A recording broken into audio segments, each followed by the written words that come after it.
Okay. Yeah. My name is Specialist Danny Daniels. I'm 31 years old. I'm stationed at Fort Bliss, Texas, and I'm from Colorado by way of San Diego. Awesome. So what is a 13 Bravo? A 13 Bravo, I'm a Cannon Crewman. There's numerous positions as far as the job goes.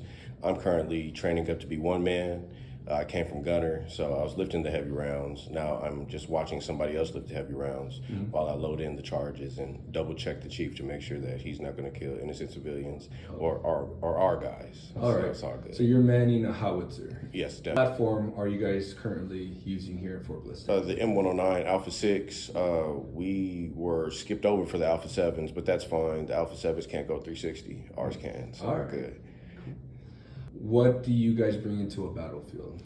We really bring in the forward movement of the battlefield, because without us, the infantry don't know who they're going to run into at full strength. After we get done with them, if there's anyone even left, they just clean up the job, keep pushing forward, and we can go ahead and complete missions that way. Okay. Why did you pick 13 Bravo? Why have any job? I picked 13 Bravo because this job seemed more conducive to my health in a way, because the Caps, all they do is rug. All the infantry do is rug. So me, I was like, okay, how can I affect the battlefield without having to do all that rucking? And then I found out that, well, king of the battle is said for a reason. Nobody moves until we clear out the way. So once the way is clear, they can go ahead, keep rucking, and we'll just sit back and just wait for the next fire mission to come through. Okay, so when you talked to your recruiter, what was the conversation like to get you the job you wanted? How was that process for you? The process, speaking to the recruiter, mainly pertained to my family. I have kids that have special needs, so I had to put them through the EF&P. So I was kind of on a time crunch, but at the same time, I didn't want anything that had me away from them for crazy amounts of hours or days or weeks, sometimes months. And I was told by the 13 Bravo there that, field artillery, we go to the field, but we don't go to the field to pull BS details. We don't have BS details when we're back in the rear. You know, it's typical Army stuff. And then you go out and train. Got it. What is the EF&P, if you don't mind me asking? EF&P, Exceptional Family Member Program. Yes. My oldest and my youngest have speech delays. Okay. And without the military, I would have had to pay for the speech delay out of pocket. So I was able to get them the speech therapy they needed. My wife actually came down with a autoimmune disease. So with the EF&P program, I can go ahead and make sure she keeps getting the treatment she needs through the military without having to come out of pocket for all that other stuff. Have you ever looked into how much it would have cost if the military wasn't involved? Well, she has a new experimental medication. So without the military, it'd be like $20,000 per completed round of her injections. And there's 5 of those, so that's 4 G's a pop. So the Army hasn't really been taking care of you and your family? Oh, most certainly. Yeah. Most certainly. Has it been, it's not a perfect Army. You have your days where it's ups and downs like a roller coaster, Right. correct? What would you say is your biggest high, and give me some of your biggest lows? The biggest high of the military is no matter what happens, I know that check's gonna clear on the 1st and 15th for the completed amount. In the civilian side, yeah, sure, you have more freedoms. You can leave the job early and just go home and nobody's gonna call you, but you're gonna be missing hours on that paycheck. With this one, if something pops up, I have to leave. I mean, the last field problem I couldn't go to because my wife's in the hospital. My check was still the same amount this time. And I mean, there's only one other job I've had that offers you the amount of paid time off that the military does. Now, with all the good things being out the way, the bad things about the military is it's just tedious. It's tedious. It's not necessarily the physical aspect of the job that makes it difficult. It's the mental part, dealing with people. But I mean, that's any job you go through. Okay. What do you think this is going to prepare you for inside or outside of the civilian sector? Like your job, there's not going to be a canyoneer, but what can those skills as a canyoneer or a leader in this stressful environment teach you to be when you get out? Can you management roles, things like that? Yeah, remaining calm under pressure, being very adaptable, being able to convey a message without going into all the details, having to explain piece by piece by piece by piece, instead get to the meat and potatoes of it, find an effective plan to, accomplish whatever it is we have, and moving forward from. Because you're married, do you live in the barracks? No, I live on post housing.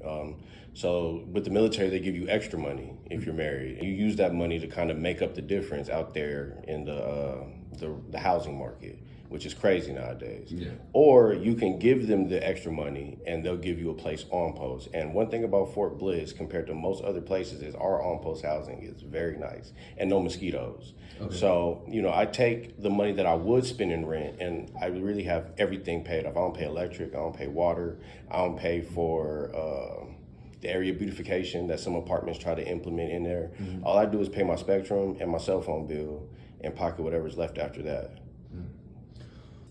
How far is the commute? It's about 20 minutes, but I get up real early because I hate being late because I'm an adult. Yeah. And if you act like an adult in the military, right place, right uniform, and even pretend to have the right attitude, they won't mess with you too bad. Okay. So I'll make sure I'm here early every day. What is your goal in the military? What is your what is a big goal for you? The big goal in the military is honestly stability, and it's given me a lot of that. I just want my family to be comfortable. I want my kids to be in a neighborhood that's conducive to them being able to go out and experience other children and mingle with others. I want my wife to be comfortable, and I want to be able to take her and do nice things with her.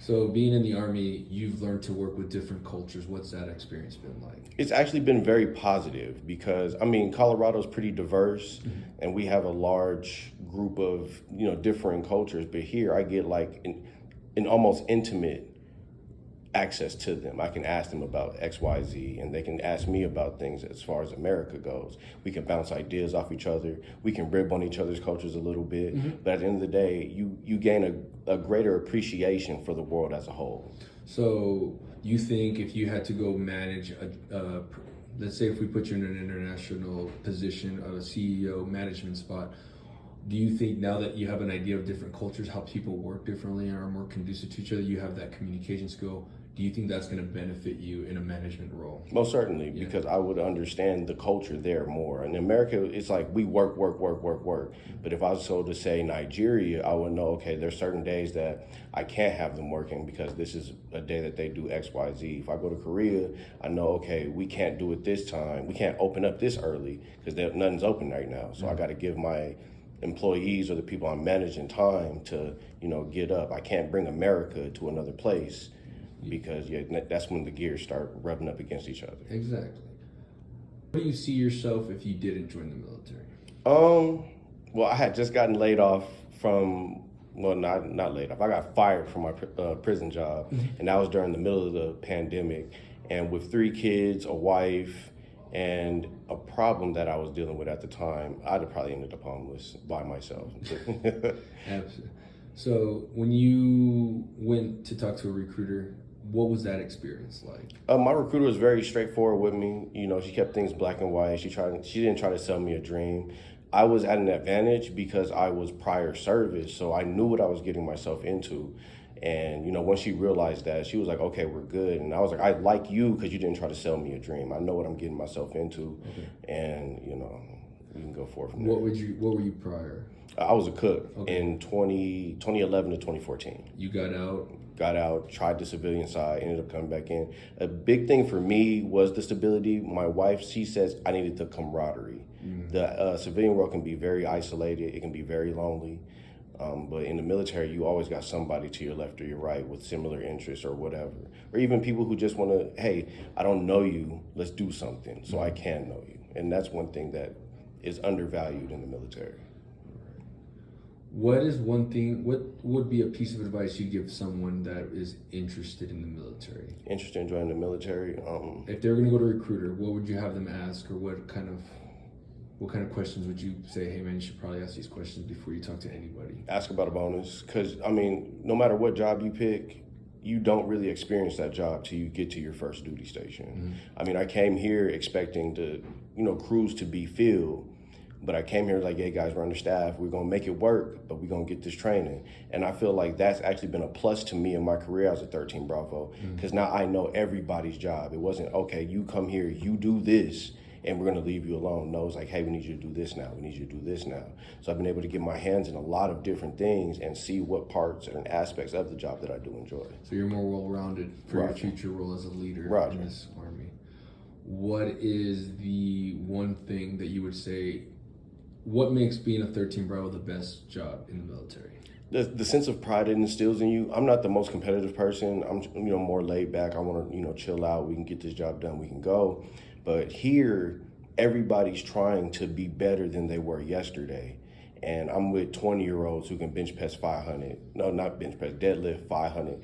I'm with 30-year-olds who have master's degrees. So it instills in you, hey, these guys are doing it.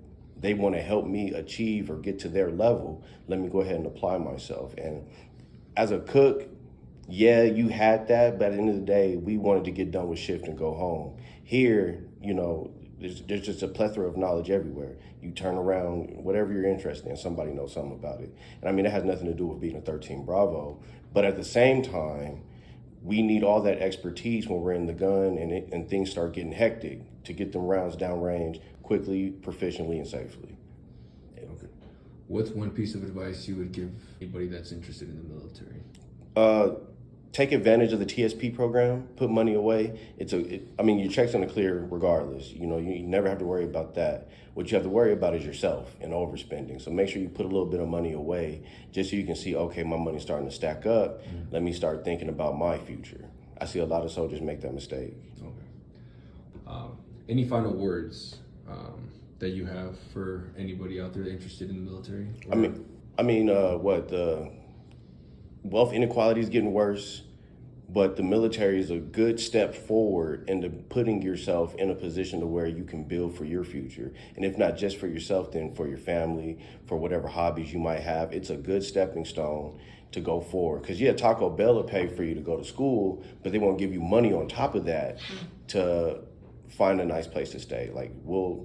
You go to school in California, they'll give you California BAH. Whatever you want to do, so that way you don't have to take on a mountain of debt and you can take your time. You can really think about it, because that's an underrated aspect of the military. I don't have to worry about where my next meal's coming from. I get my money, I can go home. But in civilian side, it's like, man, I have a lot of bills building up. I might have to put this on the back burner. You can really focus on you and developing yourself. All right, then close out comments. You got any? Close out comments. Go 13 Bravo. At the end of the day, other jobs are more cush because they're inside, but when rubber meets the road, they stall out. We're ready to go, and we're gonna keep going regardless. And nothing moves without us. Specialist Daniels, thank you for your comments. I can't wait to see what the future holds for you, and I know you're gonna be an excellent non-commissioned officer in the future. You take it easy. All right, you as well.